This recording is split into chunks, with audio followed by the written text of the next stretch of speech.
안녕하세요. 호주에서 3살, 5살, 7살 서로 색이 너무 다른 3남매를 키우고 있는 현직 프로페셔널 맘 에스더입니다. 자, 오늘도 아이들 데려다주고 여러분하고 이렇게 앉았어요. 오늘은 어떤 이야기를 시작을 해볼까요? 자, 저는 오늘 여러분들에게 한 가지 여쭤보고 싶은 게 있어요. 아이들이 언제까지나 저희 안에 있는, 수 안에 있는 그 아이들이 아니잖아요. 아이들도 자라가고 있고 언젠간 어른이 될 텐데, 여러분들은 여러분들의 아이가 어떤 어른으로 자라가길 원하세요? 저는 사실은 아이들이 너무 어렸을 때는 기저귀 채우고 씻기고 먹이고 이게 너무 바빠서 우리 아이가 어떻게 자랐으면 좋겠다 라는 생각을 해본 적이 없다가 이제 학교를 들어가고, 그리고 저의 시간이 조금 생기면서 생각을 해본 것도 같고요. 그리고 다른 어머님들과 같이 이렇게 육아 정보도 나누고, 그리고 그분들의 의견에 따라서 이리저리 아이들을 데리고 다니다가 어느 순간 그런 생각이 들었어요. 나는 우리 아이들이 어른이 되었을 때 어떤 어른이 되기를 원하는지. 저는요, 저희 데니, 애나벨, 조니가 어른이 되었을 때 자기 스스로 자기 인생에 대한 선택을 하고, 그 선택에 대해서 그것이 좋은 선택이건 나쁜 선택이건 그 선택에 대한 책임을 질 수 있는, 그리고 자기 자신이 건강해서 마음속으로나 몸으로나 모든 게 건강해서 내면이 강한 아이로 자랐으면 좋겠어요. 그래서 저는 그런 생각을 하게 됐어요. 어느 순간부터 이런 아이로 키우기 위해서 내면이 강하고 타인을 배려하면서도 자기 인생에 대한 선택을, 그리고 자기 인생에 대한 그 선택에 대한 책임을 질 수 있는 어른이 되게 하기 위해서는 우리 아이들에게 어떻게 키워야 될까 너무 막연할 수 있는데, 제가 하고 있는 몇 가지의 일들에 대해서, 그리고 몇 가지 마음가짐에 대해서 나눠보려고 해요. 첫 번째로, 우리 아이들에게도 선택권을 주세요. 이게 무슨 말일까요? 특히 저희 한국 엄마들 되게 헌신적이시잖아요. 아이고, 오늘도 떨어졌네요. 죄송해요. 우리 한국 엄마들 굉장히 헌신적이시잖아요. 그런데 그 헌신적이라는 게 나의 시간과 나의 에너지와, 그리고 나의 가지고 있는 모든 물질, 이런 것들을 다 내놓아서 이 아이를 잘 키워보겠다는 마음에서 오는 건데요. 그러다 보니까 아이들에게 선택권을 주기보단 이것이 옳아, 그리고 이렇게 했을 때 네가 잘 될 거야 라고 생각을 해서 그 길로만 아이를 끌고 가고 계시진 않나요? 저는 그랬었거든요. 그런데 우리 아이가 3살이 되면서 아이의 주관이 생기더라고요. 어떤 옷은 죽어도 입기 싫고, 어떤 옷은 내가 보기에는 너무 거지 같은데 이 아이는 그 옷을 너무 좋아하는 거예요. 그리고 제가 봤을 때는 이 채소를 꼭 먹어야 되는데, 아이는 채소 대신에 자기가 좋아하는 계란, 우유, 이런 것들만 먹으려고 하고, 즉 아이가 3살이 되면서, 저는 첫 아이가 3살이 되면서 이 아이의 주관이 생기고 자기가 좋아하는 것과 싫어하는 것이 생기면서 사실은 굉장히 크게 부딪혔었어요. 왜냐하면 내가 이 아이에게 그전까지는 선택권이라는 걸 줘보지 않았기 때문에 아이는 무조건 내가 선택한 그 길을 가야 된다고 생각했고, 그 길을 가기 싫어하는, 자기의 주관이 분명해져서 자기가 좋아하는 것을 하려고 하는 아이의 선택권과 저의 선택권이 이렇게 부딪히게 됐죠. 그러면서 저의 실수담은, 그러면서 아이가 왜 이렇게 고집이 세지? 진짜 애 키우는 게 왜 이렇게 힘들지? 라는 순간이 있었어요. 그런데 그때 제가 들었던 책들이 몇 가지가 있었는데, 그 책들을 통해서 아이디어를 얻게 됐어요. 그건 뭐냐면, 여러분은 어떤 여러분의 아이가 어른이 되길 원하세요? 생각해보니까 저희 수중 안에 아이를 둘 수 있는 기간이 얼마나 될까요? 사실 사춘기만 돼도 자기 스스로 다 할 수 있는 일들이 굉장히 많아지잖아요. 이렇게 몸도 크고 생각도 크게 되면서. 근데 그때도 엄마의 생각과 그리고 엄마의 가치관을 계속 주입하면서 그거에 대해서 반발하는 아이들과 계속 싸우실 건가요? 저는 아이가 그렇게 3살이 되고 자기 주관이 생기면서부터는 이제 싸우는 대신에 아이에게 선택권을 주기 시작했어요. 물론 어린 아이이기 때문에 정말 생사를 왔다 갔다 하는 그러한 선택권을 주면 안 되죠. 예를 들어서 너 이 도로를 혼자 건널래? 엄마랑 건널래? 이건 말이 안 되는 거예요. 왜냐하면 아직 아이는 그 분변이 없기 때문에. 하지만 그 아이의 목숨이 왔다 갔다 하지 않고 여러분들에게도 크게 문제가 되지 않는 생활의 사소한 것들에 대해서는 아이들에게 선택권을 주시는 게 좋을 것 같아요. 예를 들어서 어제 같은 경우에도 저희 애나벨이 저희 아이들에게는 선택권이라는 그 개념이 이제는 조금 세틀이 된 것 같아요. 애나벨이 학교를 끝나고 이제 동네 친구들하고 같이 애나벨이랑 데니랑 존이랑 이렇게 자전거를 놀이터에서 타고 있었어요. 놀이터 같이 이렇게 되어 있는 곳에서.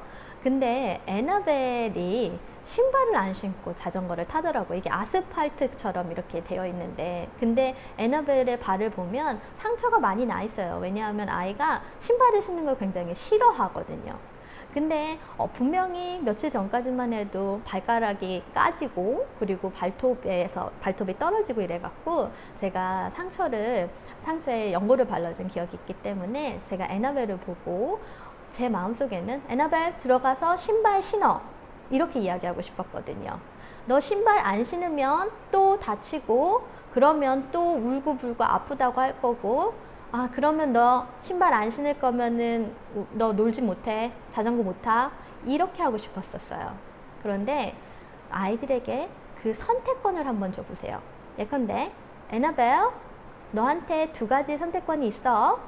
첫 번째는 지금 들어가서 신발을 신고 나오면 친구들하고 같이 이곳에서 놀 수 있어.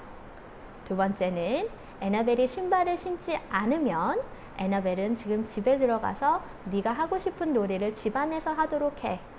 네가 선택해. 그리고 마지막 단어가 굉장히 중요해요. 이걸 처음에 두셔도 되고요. 엄마는 애나벨 스스로 선택할 수 있는 주체성을 가지고 있고 책임감이 있는 아이라는 걸 믿어. 그리고 애나벨의 결정을 존중할게. 이렇게 얘기해 주는 거예요. 너무 길다면 애나벨, 엄마는 애나벨 믿어. 그리고 너의 선택을 존중할게. 이렇게 얘기해 주셔도 돼요. 그러자마자 애나벨이 너무 기뻐서 알았어요. 그리고 나서 이제 들어가서 엄마 나는 첫 번째를 선택할래요. 그리고 신발을 막 신고 나와서 다시 놀았어요. 그 안에서 파워 스트러글이 없었죠. 힘겨루기가 없었죠. 싸울 필요가 없었고 소리칠 필요가 없었어요. 그런데 여러분 그거 아세요? 저희 인간의 심리 속에는 내가 무엇을 결정하고 그 결정대로 되었을 때 느껴지는 쾌감이 있어요. 그 뿌듯함. 내가 선택할 수 있구나. 나도 주권적인 사람이구나. 특히 아이들 같은 경우요. 아이들이 막 떼를 쓰고 막 소리를 지르고 그리고 땡깡을 부리는 거에는 자기 안에도 어떠한 파워가 있었으면 하는 마음이거든요. 즉 아이들에게 그 아이가 선택할 수 있는 제한된 2가지나 3가지의 선택권을 주신 다음에 꼭 얘기해 주세요. 애나벨, 엄마는 너를 믿어. 네가 선택할 수 있는 권리가 있어. 그리고 너는 그것에 대한 책임감을 가질 수 있는 아이야. 이렇게 이야기를 해준다면 아이의 자존감이 높아진과 동시에 이 아이는 선택을 하면 할수록 더 옳은 선택을 할 가능성이 많아지거든요. 여러분 그런 분들 보셨죠? 저희가 계속 엄마가 원하고 아빠가 원하는 길을 가다 보니까 분명히 서울대를 가고 그리고 굉장히 성공적인 삶을 살았지만 나중에 아주 높은 직위에 올라서 내가 원했던 삶은 이게 아닌데 그러면서 50대 40대에 갑자기 막 방황하시고 힘들어하시고 이런 분들이 있어요. 남들에 의해서 아무리 부모님이라고 하셔도 그 의도는 좋았을지 모르지만 그 그 한 인격체, 아이에게 있는 자기의 선택권을 빼앗아 갔을 때 아이는 분노하게 되고, 그리고 분노가 바깥으로 표출되는 아이가 있는가 하면 분노가 안으로 들어가는 아이가 있어요. 그런 아이들 같은 경우는 나는 결정할 수 없는 아이구나. 나는 힘이 없어. 그러면서 무기력하게 되고, 그리고 그 화가 사라지는 게 아니라 스스로에 대한 불신과 그리고 무기력으로 안으로 차고 넘치는 거예요. 아이에게. 그래서 어렸을 때부터 아이에게 선택권을 주세요. 처음에는 선택권을 준다는 것 자체가 엄마가 굉장히 불편하실 거예요. 그런데 한 가지 알아두셔야 될 마음가짐. 나는 이 아이가 어른이 되었을 때 어떻게 자라게 하고 싶은가. 계속 20살이 되어서도 25살이 되어서도 엄마 교양 과목 이런 건데 어떤 거 들어? 엄마 이거 필수 과목이라고 하는데 어떡해? 엄마 나 이번에 fail 됐는데 교수님한테 전화해줘. 이런 아이 원하시지 않으시잖아요. 그렇지 않으세요? 자, 그리고 아이의 둘째, 아이는 실수를 통해서 배우게 됩니다. 여러분들 기억하세요? 우리 아가, 사랑스러운 아가가 드디어 아장 한 걸음 두 걸음 걷다가 푹 쓰러지고, 한 걸음 두 걸음 세 걸음 걷다가 푹 쓰러지고. 근데 그럴 때 여러분들은 그러셨나요? 야! 너 왜 자꾸 쓰러져? 힘을 쫙 주고 그리고 막 걸으란 말이야. 왜 그게 안 돼? 지금 몇 번째니? 이런 부모님 계셨어요? 모르겠네요. 자, 여러분 걸음걸이를 배우는 아가들도 몇천 번을 쓰러지고 넘어지면서 그 다음에는 걷게 되고 뛰게 되고, 그리고 아이들이 정말 우리가 따라잡을 수 없을 정도로 빨라지거든요. 근데 마찬가지예요. 아주 작은 거에서도 아이들의 실수를 격려해 주세요. 저는 자랄 때 실수에 대한 격려를 많이 받아본 적이 없어요. 근데 이게 트라우마가 된 상황이에요. 저 같은 경우에는 사실은 어렸을 때 몇 번 컵을 깬 적이 있어요. 그러니까 모르겠어요. 저의 운동신경이 나쁜 건지 어떤 건지 모르겠는데, 어렸을 때 제 기억으로만 이야기를 해보자면, 제가 컵을 잡고 있었고 물을 마시려고 했는데 그게 손에서 미끄러졌어요. 근데 불행히도 그 컵이 깨지는 도자기 같은 컵이었었거든요. 컵이 깨지자마자 갑자기 되게 혼이 났어요. 이모에게 그리고 할머니에게. 그런데 혼만 나는 게 아니라 너는 왜 이렇게 조심성이 없니? 이게 내가 제일 귀하게 여기는 컵인데 정말 네가 하는 일은 다 재수가 없다. 저는 그런 이야기를 들었거든요. 근데 그때 제가 느꼈던 감정은 뭐였냐면, 어린아이기 때문에 말로는 다 설명할 수 없었고, 어린아이였기 때문에 이게 정말 논리적으로 생각할 수는 없었지만, 쟤는 여러 가지 메시지를 그걸 통해서 받았어요. 실수하면 안 돼. 그리고 두 번째로 제가 실수를 하고 얼어버렸거든요. 그거에 대해서 어떻게 해야 될지 모르겠는 거야. 근데 그때 우리 할머니와 이모님이 오셔갖고 그걸 빨리 이렇게 치우시면서, 아유 미안하다고 말도 안 해? 잘못했다고 말해. 당장! 이렇게 많이 강요를 하셨어요. 그리고 다음부터는 절대 그러지 않는다고 얘기해. 절대 그러면 안 돼? 이렇게 얘기를 하셨거든요. 그런 다음부터 제가 어떤 학습이 되었냐면, 무엇이든지 실수를 하게 되면 죄송해요 미안해 이렇게 됐어요. 정말로 진짜. 근데 이게 저는 그래야 된다고 그러니까 몸에 배버린 거예요. 생각에 배버리고. 근데 제가 결혼을 하고 나서 하루는 설거지를 하는데 잘못해갖고 컵을 또 깨뜨렸네요. 근데 컵을 딱 깨뜨리자마자 남편이 옆에 있는데 눈이 이렇게 커져서 그 어린 아이가 튀어나온 거죠. 그때 I'm sorry 막 이렇게 된 거예요. 근데 그때 우리 남편이 그런 얘기를 하더라고요. You don't need to feel that sorry. 이렇게 얘기를 해요. 그렇게 미안할 필요 없는데? 이렇게 얘기를 했어요. 근데 그 다음에도 또 같은 일이 발생했을 때 제가 접시를 두 번째로 깼어요. 깼을 때 자, 나도 모르게 I'm sorry 막 이렇게 얘기를 했어요. 그러니까 또 남편이 야, 네가 sorry라고 이야기하는 게 되게 annoying해, 되게 짜증나, 그만해, 이렇게 얘기를 했거든요. 근데 그때 제 마음속에 나는 왜 이러지? 이 생각이 들었거든요. 그때 어렸을 때가 생각났어요. 제가 컵을 깨트린 순간에 온갖 비난과 그러면서도 그거를 제가 치우게는 하지 않으셨거든요. 근데 그분들이 치워주시고 나서도 너 미안하다고 해, 잘못했다고 그래, 다시는 안 그러겠다고 그래. 이렇게 얘기를 했을 때 그게 제 정말 한 12년, 13년, 15년 이렇게 오랜 기간 동안에 제 몸에 박힌 거예요. 근데 여러분 그거 아십니까? 아이들은 실수해야만 합니다. 이건 제가 우리 아이들에게도 하는 이야기인데요. 사실은 제가 이걸 깨닫기 전까지는 우리 첫째 데니가 우유를 쏟을 때도 화가 확 나더라고요. 그때 야! 조심했어야지! 그러면서 제가 가서 막 닦고 있고, 그리고 또 데니가 뭘 잘못해갖고 깼어요. 깼는데도 마음속에 걱정하는 마음은 있죠. 아이가 다칠까봐. 근데 그때도 Are you okay? 괜찮니? 라기보다는 애가 어쩌면 그렇게 조심성이 없니? 그러면서 가갖고 또 치우고. 그런데 그럴 때마다 아이는 주눅들게 되고 다음번엔 뭘 할 수가 없어요. 무서우니까. 여러분, 실수는 무조건 해야 됩니다. 특히 아이 같은 경우에는 실수를 통하지 않고는 용기가 생기지 않아요. 새로운 걸 시작해 볼 용기가.